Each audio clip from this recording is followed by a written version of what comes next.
L'une des grandes difficultés lorsqu'on utilise le logiciel Revit, c'est la compréhension et l'exploitation des différents outils mis à notre disposition. Dans cette vidéo, nous verrons ensemble comment utiliser de manière efficace certains outils de modification afin d'accroître votre productivité. Que vous soyez nouveau sur cette chaîne ou un ancien de la maison, nous tenons à vous souhaiter la bienvenue et nous vous inviterons à faire deux choses. La première, c'est de vous abonner sur la chaîne si ce n'est pas encore fait. Et la deuxième, c'est d'activer la cloche de notification pour être informé de toutes nos publications.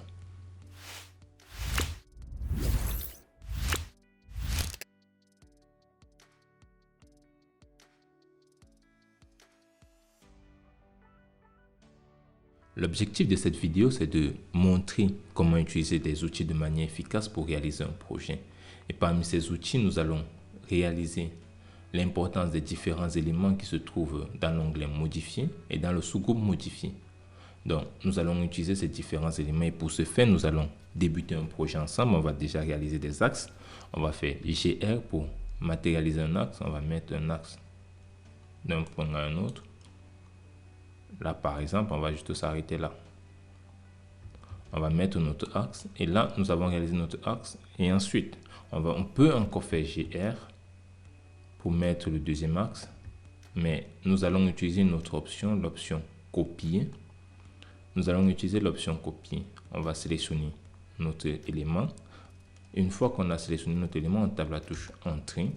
Et lorsqu'on active la touche Entrée, on a des options qui s'affichent ici en haut, dans la barre de modification. Dans cette barre, nous avons l'option Contrainte et Multiple. Puisque nous voulons réaliser plusieurs éléments, plusieurs axes, on va activer déjà Multiple.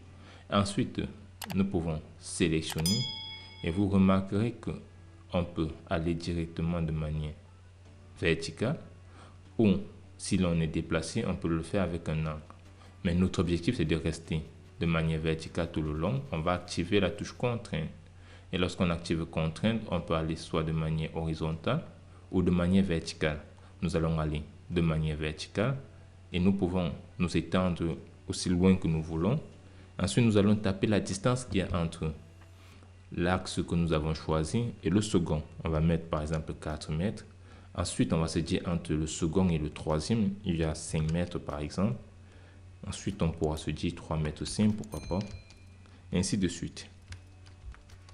Là, on va s'arrêter à ces éléments et nous nous rendons compte que nous avons réalisé nos axes et qui ont été incrémentés de manière automatique. Nous allons encore faire GR pour aller dans l'autre sens. Et lorsque nous réalisons ceci, nous voyons qu'elle vient avec 6. Nous allons mettre juste A. Par exemple, là, on a A.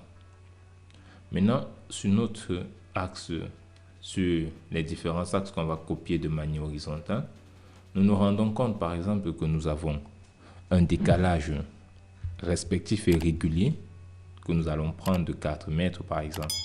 Comment réaliser ceci maintenant puisque nous avons un décalage de 4 mètres? On a la première option qui est toujours copier en faisant CO et on prend 4 mètres. Mais là, ça sera plus fastidieux. Ce que nous allons utiliser dans ce cas, ça sera l'option réseau ou encore le raccourci clavier c'est AR. On sélectionne, on fait AR. Et lorsqu'on tape AR, on a maintenant la barre de modification qui réapparaît avec de nouveaux éléments de modification. Alors, dans ces éléments, qu'est-ce qu'on voudrait avoir? On voudrait avoir un alignement linéaire. Donc, on va cocher linéaire. Est-ce qu'on voudrait que nos axes soient groupés? Non. On va donc désactiver grouper.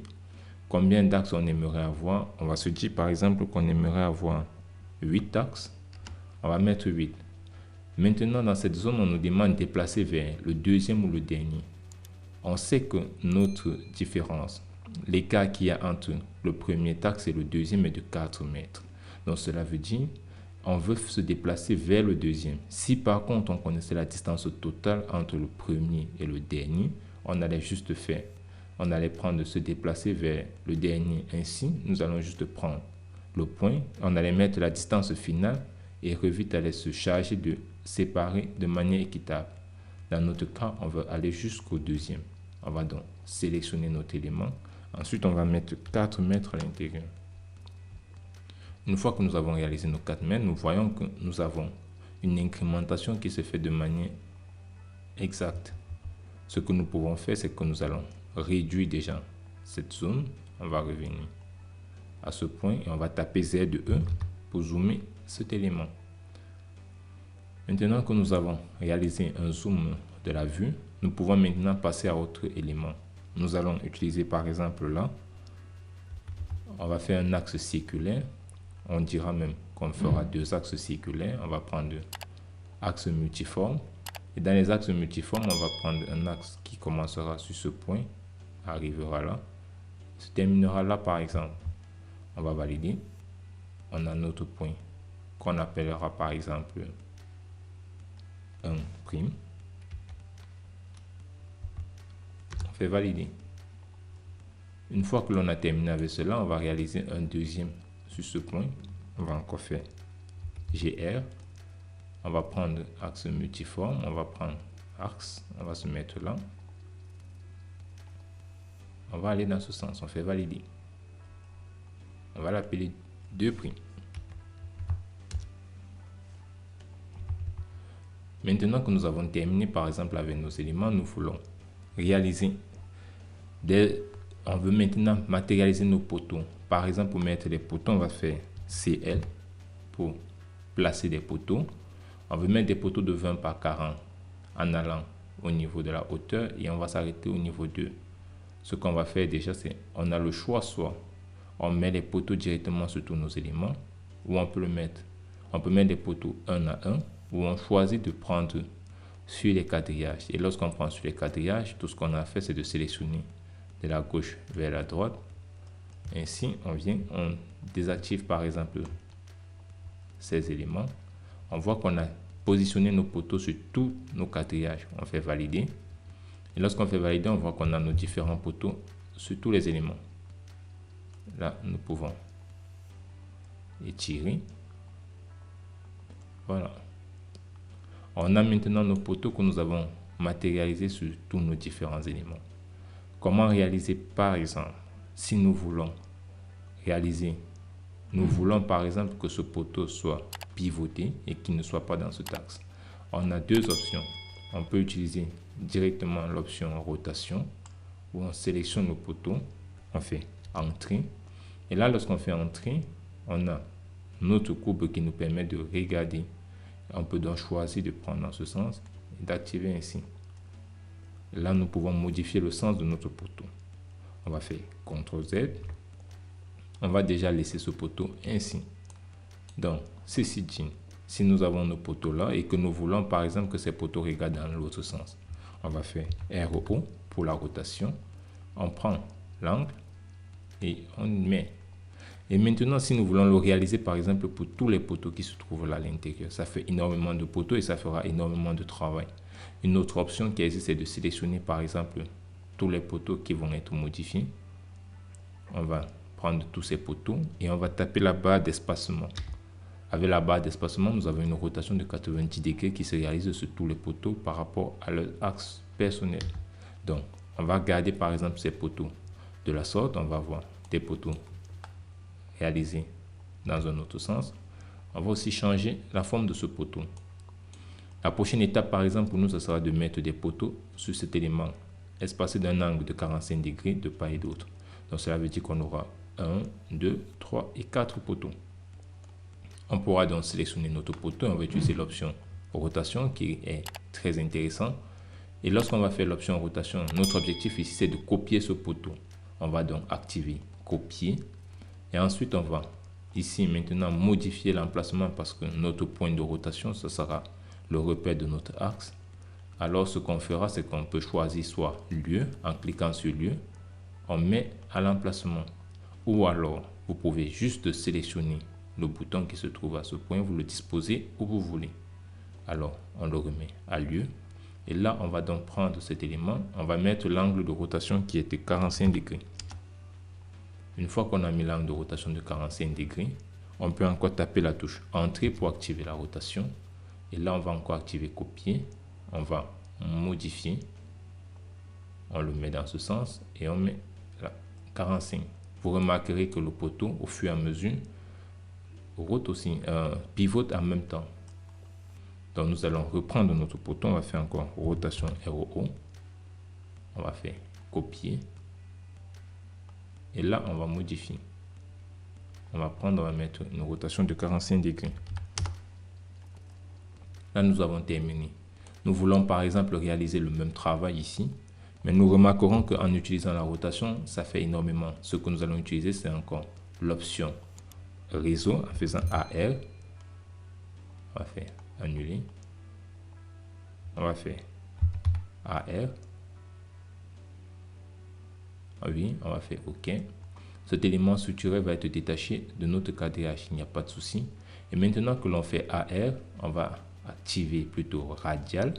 Et lorsqu'on active radial, on aimerait maintenant que notre réseau nous donne un élément radial. On va déjà mettre le centre où il faut.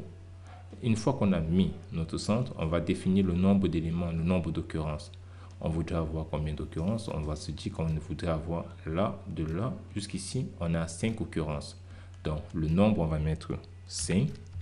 Et nous, on voudrait se déplacer du premier jusqu'au deuxième, par exemple. Mais cette fois-ci, on va aller jusqu'au dernier parce qu'on connaît l'angle.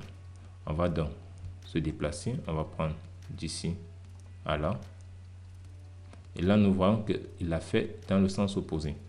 Ce que nous pouvons faire dans ce cas, c'est, on va faire déjà CTRL Z. On va sélectionner notre poteau. On va faire AR. Une fois que l'on réalise AR, on va mettre à ce niveau 5 éléments.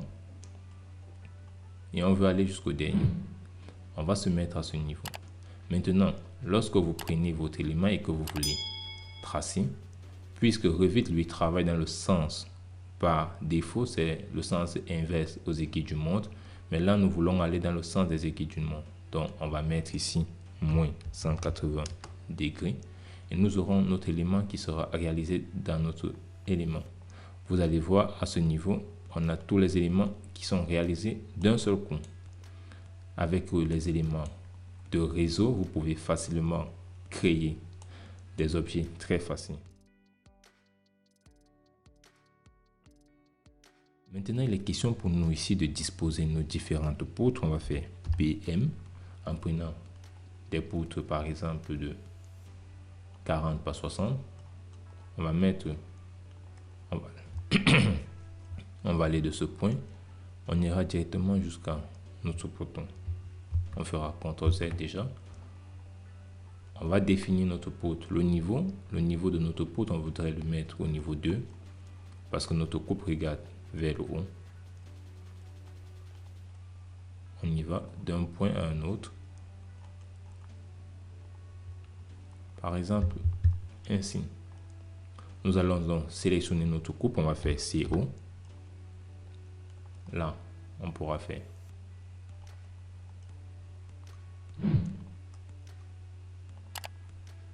CO et là, on met notre poutre sur tous les éléments.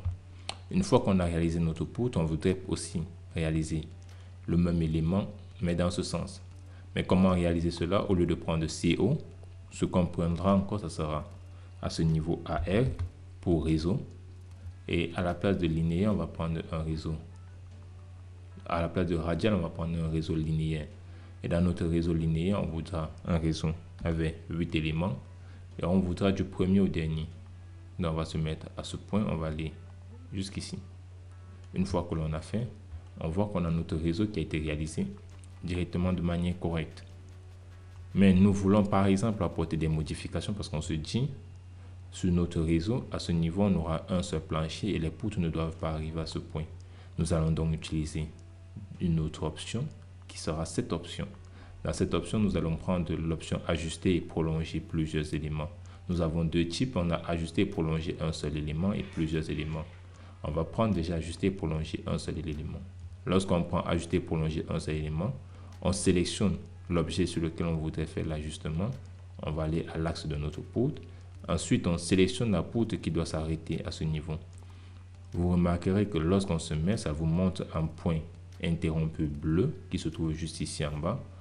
À quel niveau, quelle sera la partie qui sera considérée et l'autre partie sera supprimée.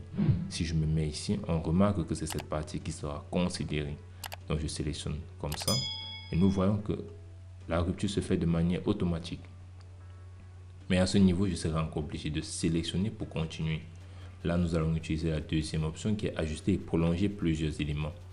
Là, je vais sélectionner mon axe de la poutre. Je sélectionne une poutre, la deuxième. Et là, j'ai terminé par exemple. Là, nous avons vu comment utiliser les options ajuster et prolonger. Nous allons nous dire par exemple que maintenant, nous voulons aussi que cette poutre, on voudrait avoir à ce niveau des éléments qui vont être distincts. Donc, c'est-à-dire, il n'y aura pas de poutre à cet élément. Comment faire pour utiliser cela?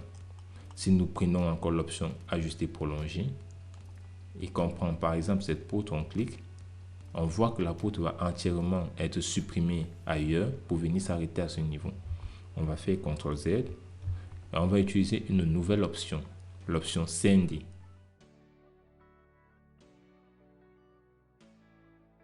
Lorsqu'on veut utiliser l'option scinder, on vient juste cliquer sur scinder l'élément qui se trouve à ce niveau, ou alors vous pouvez utiliser le raccourci clavier SL. Et lorsque vous prenez SL, vous sélectionnez juste l'élément que vous voulez scinder. On va par exemple appuyer là. On verra qu'il n'y a pas de différence. Mais si vous voulez sélectionner, vous aurez deux éléments distincts. Par exemple, si on sélectionne la poutre inférieure, nous avons une longue poutre.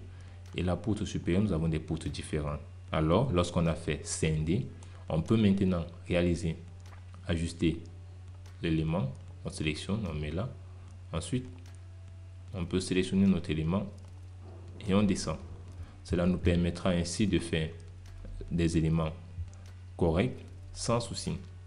Si nous voulons aussi, par exemple, scinder notre élément et garder juste un ajustement à ce niveau, ce qu'on pourra aussi faire, c'est scinder, on fait SL. On va déjà scinder notre élément. Une fois que notre élément est scindé, par exemple, à ce niveau, on voudrait que l'élément s'arrête automatiquement avec cette poutre.